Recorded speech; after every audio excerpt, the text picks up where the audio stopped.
You know that feeling when you try to understand a really complex geopolitical issue, maybe like Russia's strategy, and you just get lost in all the jargon and the headlines flying back and forth? Yeah, it's overwhelming sometimes. Well, today we're aiming to cut through some of that noise. We're embarking on a deep dive into the Russian Way of Deterrence, drawing heavily from Dmitry Adamski's really groundbreaking 2023 book. It's a fantastic piece of work, really essential reading. And our mission for you, listening in, is to kind of uncover the unique cultural and historical roots behind Russia's approach to coercion. It's not just what they do, but really getting at the why. Exactly. Understanding that why is crucial. Hopefully by the end, you'll have a shortcut to being, well, much better informed on a critical global topic with some surprising facts and insights that go way beyond the day-to-day news cycle. Adamski's framework is invaluable for grasping what he calls the otherness of the strategic other. It helps avoid misinterpretations, especially with something as complex as coercion. Okay, let's unpack this then. When we in the West talk about deterrence, we usually mean stopping someone from doing something by threatening punishment, right? Like, don't cross this line or else. That's the standard definition, yes. But Adamski argues that Russia's concept, he calls it deterrence à la Russe, is actually much broader than that. It really is. What's fascinating and immediately clear from his analysis is that the Russian understanding is much closer to our Western idea of coercion. Coercion? How so? Well, it's not just about rhetoric, about saying don't do this. Yeah. It's about actively using threats. And sometimes, even limited force To do what exactly? to maintain the status quo or sometimes to change it, to shape the whole strategic environment. And critically, to manage escalation across all phases of conflict. All phases. So from peacetime right through to active fighting. Precisely. From peace to crisis to war, it's a continuous spectrum for them in this context. So it's less like a static tripwire and more Mhm. like constant active engagement, shaping things all the time. That's a really good way to put it. Think about it. Historically, the Soviet Union, they understood the logic of MAD, mutual assured destruction, but they actually avoided the word deterrence in their official doctrines for a long time. Really? Why?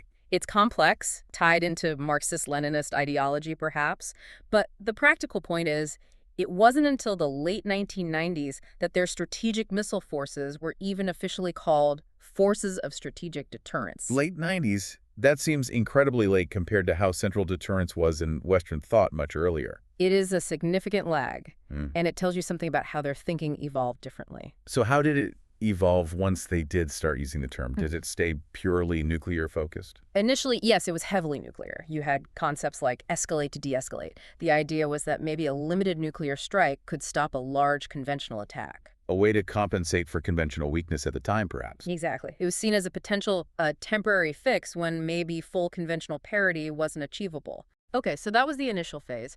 But you mentioned Russia felt a resurgence later on. How did that change things? Right. So by the, say, late 2000s, early 2010s, as Russia felt stronger and the confrontation with the West intensified, the concept really broadened out. How so? They started developing what they call pre-nuclear or conventional deterrence capabilities. Mm. And really importantly, informational. Basically cyber deterrence, too. Ah, so bringing in non-nuclear tools. Yes, seeing these as preludes or maybe parallel tracks to nuclear coercion. More options on the escalation ladder, making the whole coercion strategy more flexible and maybe more credible.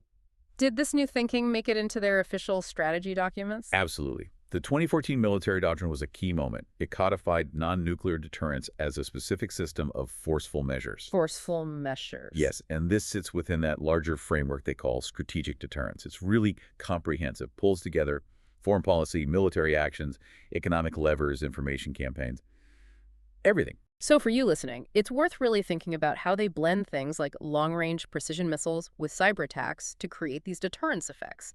They genuinely seem to believe these conventional or cyber actions can sometimes have a strategic impact comparable to nuclear options, or at least pave the way. And this whole synthetic system, the Strategichesko-Strzivany, it includes everything from showing off military hardware force demonstrations to quite active propaganda, what they might call razjasnenia pozycji, explaining their position, shaping the narrative. It sounds incredibly integrated, multi-domain, before it became a buzzword everywhere else almost. In a way, yes. It reflects a very holistic view. These aren't separate silos. They're all parts of one dynamic effort. Okay, this is where Adamski points out something really interesting. He says both Russia and the West talk about cross-domain and tailored deterrence. But Russia seems particularly adept at operationalizing what he calls deterring damage. Yes, calibrating it very precisely. Calibrating it. How? He mentions terms like unacceptable, assigned, or even dosed damage. What does dosed damage actually mean in practice? It sounds almost medical. It's about surgical precision, but with strategic intent. Mm. Dose damage isn't about annihilation. It might be, say, a limited cyber disruption targeting a specific financial system just to show they can. Or maybe a single precise conventional strike on a non-critical military target. So, enough to hurt and send a message, but not enough to trigger an all-out response. Exactly. It's a psychological tool. It demonstrates capability, demonstrates resolve, signals what could happen next, without necessarily causing catastrophic destruction. It's about proportion and psychological impact. Which naturally leads to the question, why? Why this specific, very nuanced, very active approach? Adamski argues it goes deep, right, into their culture. Absolutely. He emphasizes strategic culture using cultural lenses to understand why a state behaves strategically the way it does. It's about getting past mirror imaging, assuming they think like us. Trying to understand the otherness of the strategic other, as you said earlier. Precisely. And Russia's strategic culture, according to Adamski, is this incredibly rich tapestry woven from several distinct threads. Okay, let's pull on some of those threads. What's the first one? Well, first there's what he terms the holistic-dialectical cognitive style. Russian thought often tends to be holistic, seeing the big picture, processing information broadly, sometimes abstractly. Abstractly. Yeah, sometimes represented by that literary metaphor, oblong of China, from Goncharov's novel. It suggests a kind of unhurried contemplation, maybe even a philosophical apathy towards immediate practical details. Oblomov China. I remember the character. Lots of thinking, not much doing, perhaps. How does that link to strategy? It's a paradox. Adamski suggests this detachment, while it might sometimes create a gap between, say, ambitious military theories and the actual hardware to back them up. Like having the plan, but not the gear. Sort of. But that same abstract, holistic tendency can also foster truly outside-the-box thinking. It can lead to innovative theories of victory that aren't tied down by step-by-step practical constraints, sometimes allowing them to intellectually outmaneuver others. Interesting. A potential weakness that's also a source of intellectual strength. What's another thread? A second, hugely important one is the emphasis on moral psychological factors. This is quite different from, say, the often more technocentric view in the U.S. military. Yeah. Russian military thinkers consistently stress the moral psychological aspects of war. Meaning the human element, morale, will, perception. Exactly. They see technology as vital, but ultimately lifeless without the human dimension. So the informational struggle in Informational Borba isn't just about hacking. It's aimed directly at the enemy's psychological coherence, their will to resist, their main center of gravity, as they might put it. So attacking the mind and spirit as much as the body or the machines. Precisely. And that connects directly to a third, really fascinating concept, reflexive control or reflexive upravlenie. Reflexive control. Sounds complex. It is. It's about deliberately manipulating how your adversary sees reality. You feed them information, you shape their perceptions, so they choose to do what you want them to do, all while believing they're making their own independent decisions. Whoa. So it's like strategic gaslighting, getting inside their decision loop. That's one way to think about it. Adamski notes it's deeply embedded in their military and intelligence thinking and operations. It's not just theory, it's practice. Yeah, quite unsettling. What else? Fourth, there's asymmetry and military cunningness. The asymmetrical approach, asymmetric podhood, is often a sort of euphemism for military cunning, finding clever ways to leverage your strengths against an opponent's specific weaknesses. Playing to your strengths, exploiting their vulnerabilities. Makes sense. And this is institutionalized in maskirovka. Maskirovka, I've heard that term. It's more than just camouflage, isn't it? Oh, much more. It's a whole doctrine encompassing denial, deception, disinformation, propaganda, concealment. Basically, anything that hides your real intentions and capabilities and manipulates the enemy's understanding of the situation, creating favorable conditions by messing with their picture of reality.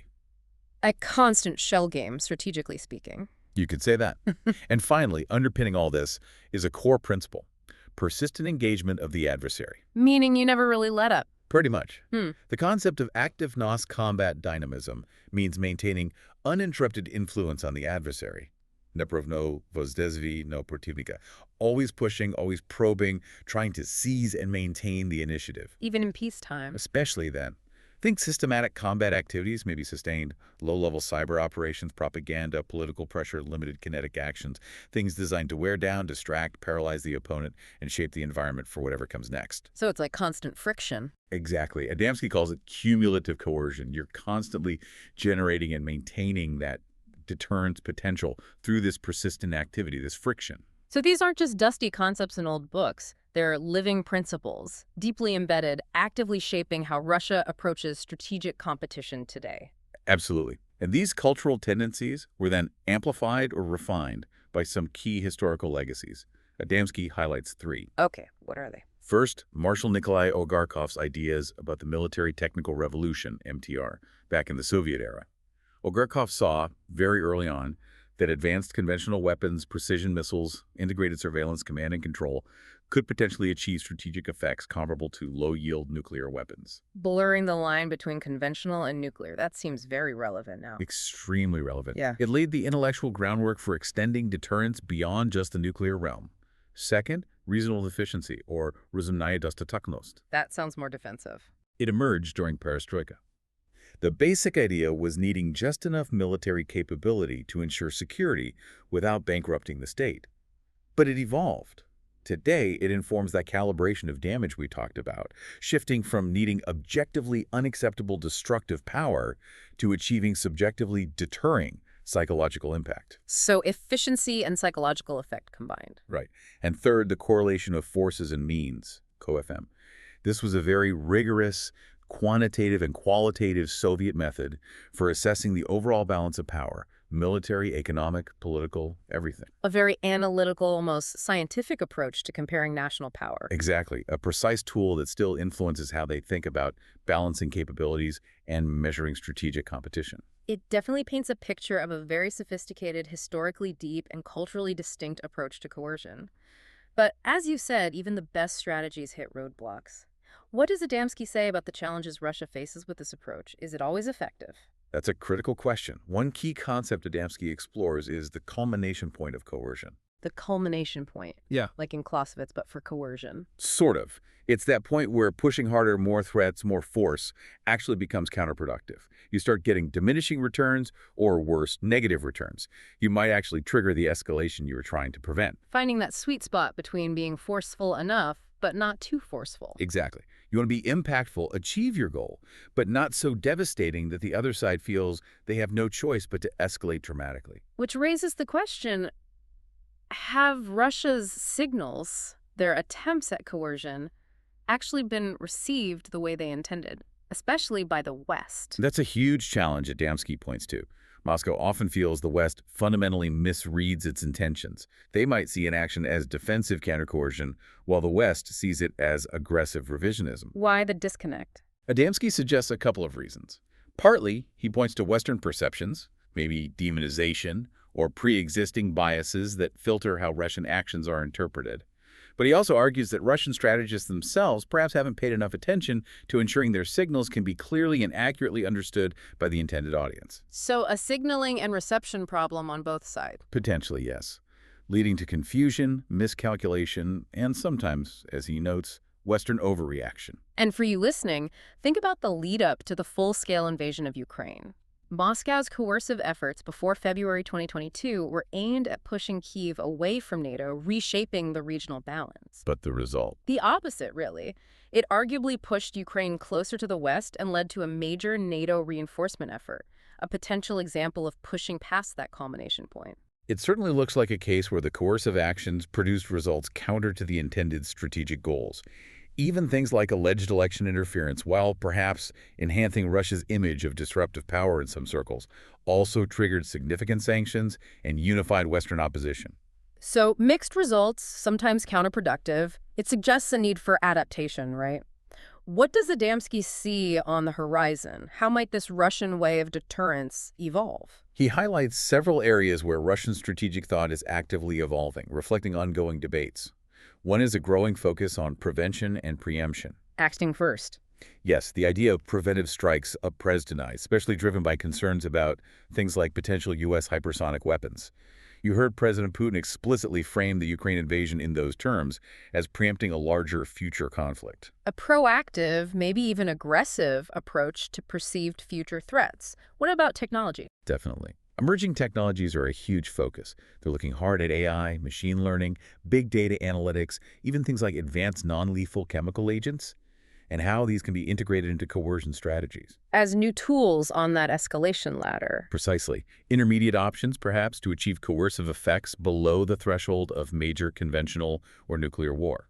And what about those deeper cultural and psychological aspects we discussed? Are they still central? Very much so. There's an intensifying focus on mental wars and spiritual security. This is that deep informational psychological warfare, but maybe even more profound. Concepts like mental war and defending spiritual security, often meaning traditional values, are becoming quite prominent. Spiritual security. Yes. And they're even exploring leveraging religion, particularly the Russian Orthodox Church, as a tool for coercion and counter-coercion, trying to add a layer of moral or spiritual legitimacy to their actions. That's a really unique dimension, blending faith and geopolitics so directly. It is. Then there's the difficult question around brutality in warfare. Is the observed brutality sometimes a deliberate tool of coercion aimed at breaking enemy will, or is it more a byproduct of other factors? Adamski raises this as an area needing more research distinguishing individual acts from potential command strategy. A very grim but important question. Any other trends? Finally, foreign sources of learning. While Russia has always watched the West, the much-discussed pivot to Asia means they're paying increasing attention to China's strategic thinking. Learning from China. Potentially. Adamski notes the Chinese concept of visha, which seems to blend deterrence and compellence in a way that echoes Russia's broader view of coercion. Shared ideas about constant operational friction, shaping perceptions. It's a fascinating potential convergence to watch. Wow. So putting this all together, what really stands out from this deep dive is that deterrence à la Russe isn't some fixed military doctrine on a shelf. Not at all. It's a living, breathing, evolving concept, deeply rooted in their specific culture and history. It's dynamic, it's active, often quite aggressive in how it seeks to manage threats and shape the world through this constant process of coercion. And truly understanding those nuances, from reflexive control and manipulating perceptions to the strategic use of maskirovka to that idea of persistent cumulative engagement, it's just absolutely crucial if you want to make sense of Russia's actions today. Yeah. It really highlights how easily intentions and signals can be missed or misinterpreted if we don't make the effort to understand that underlying logic, that different strategic culture. Which leaves us with a pretty challenging thought, doesn't it? If the Russian way of deterrence is fundamentally about this active, cumulative coercion, which often includes using limited force, how do we, looking from the outside, accurately tell the difference between their ongoing coercion and the beginnings of outright war fighting, especially when those lines seem deliberately blurred sometimes? That's the million-dollar question, isn't it? And what does that difficulty mean for how the international community can or should respond effectively? Something for all of us to really chew on.